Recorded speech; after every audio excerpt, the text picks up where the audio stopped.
This is part 7 of the Incredibly Wet Man commentary. If you've been keeping up with the commentary so far, you've heard plenty of little tidbits behind Good on the you scenes. for sticking with it. Yeah, Jeez. my God. I'm getting bored. Most people, based on the views on YouTube, most people didn't even make it this far watching the original movie. So really, we can say anything right now. Yeah. Screw all you people. All you people that watched the first part and then never watched another. We have like over 1,000 on the first part, and I think our lowest one is part 8, which is it has like, I don't know, 300 views or something. Atrocious. Just atrocious. I remember Peter telling me this thing. I don't know if you noticed the shovel against the wall there, but he mentioned this thing where some filmmaker said if you ever have something like that, an item in a room, it should always be used at some point. And I always thought about that with that shovel. There's a shovel there, but no one ever uses it and no one ever references it. Is it our shovel? Weird. No, it was just there. That's so weird. We should have moved it out of the scene. So this is in the University Center of the University of Ottawa. This is fun. I like this day. Yeah, this is when things start to get intense in terms of the story of the movie. We had a lot of people there this day. It was fun to shoot. I think it's one of the first days of filming, actually. Yeah, I'm sure people watching know this, but you don't film parts of the movie chronologically in terms of the plot. I didn't know that. We filmed a lot of stuff, a lot of late scenes early on, and vice versa. This was a funny failed attempt at stealth. Yeah. So we just told Keegan to be as unstealthy as possible. And I was like, done.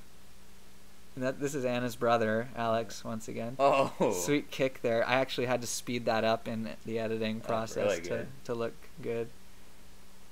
That's Justin Cummings and Natalie Butler, right? Yes. Yep. Correct. Shooting on site. Yeah, shooting on site like any good guard would do. There's some gun sound effects I got off the internet. Not the best sounding, but I never heard a real gun before. yeah, I'm convinced they're real. And by the way, a bunch of these props, such as this headset worn by Duncan McEachern, were provided by Ahmed El Badri. Oh yeah. He provided all the guns as well, which was really lucky. And we're very thankful to him for that. He didn't want to be in the movie at all, but he's just a nice guy. Yeah, that's great. Gave us this stuff. So this is a cool scene. Epoch's. You're led to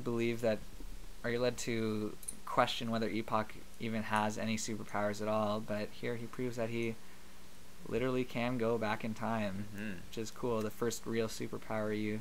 That's a Lost sound effect there. Yeah, that's the time travel sound effect from Lost. We were kind of obsessed with. I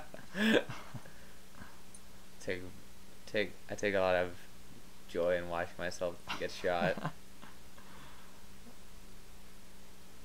A lot of people like that effect there. Yeah, that was good. I'm glad that worked out.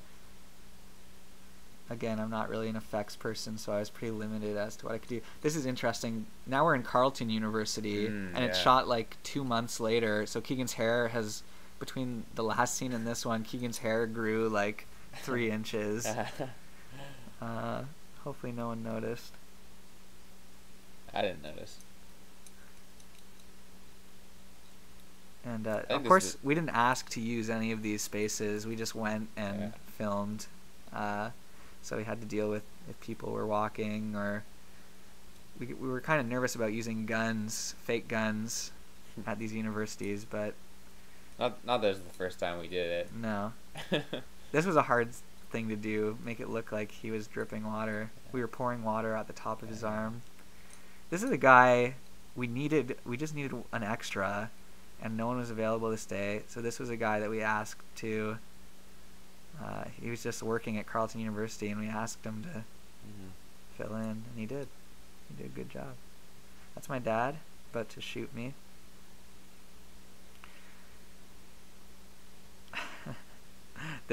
We had a lot of trouble with this. Again, major digital zooming because we used a water gun. I really wish we took off your glove there. Would have made a lot more sense. water shooting out of my hand. Yeah. Didn't make that much sense to begin with. I guess not, but how could it come out of your glove? It's part of the magic. And I hear you're supposed to kind of grow a little bit suspicious of Epoch. Why would he pick up a gun? Well, it makes sense that he would pick up a gun, but... This is a real trail of water in Carlton Tunnels. There's just like one place where it's like always wet. Yeah, I didn't even do that. And yeah, I always wanted to use this hallway because of that trail of water. I remember seeing it, and I was like, we should do something with that hallway. A nice explosion. Yeah, it was... I took a little bit of time to figure out how to make that work. It's not the best looking explosion, but it goes by pretty quick, so it's convincing enough. Love having Duncan as the stereotypical techie. Yeah. It's like the last day of filming, I think. Yeah, this was that's what I was saying. This is like 2 months after all other filming. These were scenes that were supposed to be filmed earlier and we never got to, and we had to finish them off before the summer ended. So me, Keegan, and my dad went to Carlton to film this. And this is back at Somerset. This was filmed earlier. Our apartment on Somerset. This is in the basement. And I said, where can we have a disgusting, dank, like horribly maintained place to shoot this? I said, why don't we just use the basement? Dangerous looking. Yeah.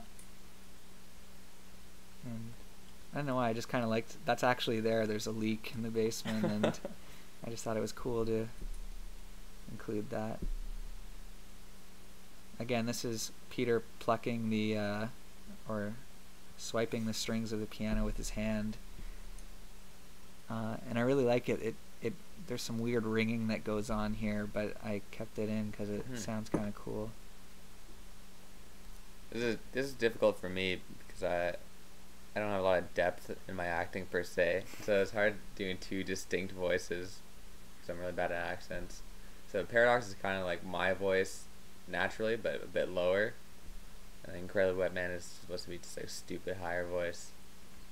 But we kind of parted Keegan's hair, like Paradox's hair, to distinguish between the two characters. He has a part in the middle there. I thought this was cool. In my head, this is like, more nice editing from Zach. Cool double shot. You can, if you look hard enough, you can clearly see the line where I put the two parts. See it. Anyway, part 7. See you in part 8.